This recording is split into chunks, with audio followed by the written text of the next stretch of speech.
manusia yang paling Allah sayang. Subhanallah.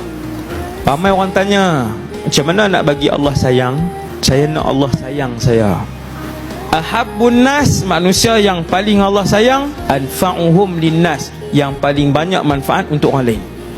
Manusia yang paling bermanfaat untuk manusia lain, paling banyak tolong orang lain. Tuan-tuan, bila Allah sayang, 8 bilion makhluk membenci kamu tidak mudarat.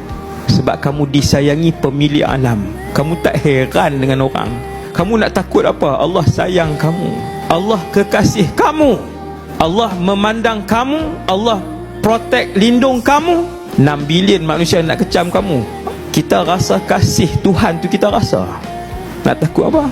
Waktu itulah kita tak teringin langsung dengan pujian siapa-siapa. Waktu tu tak perlu.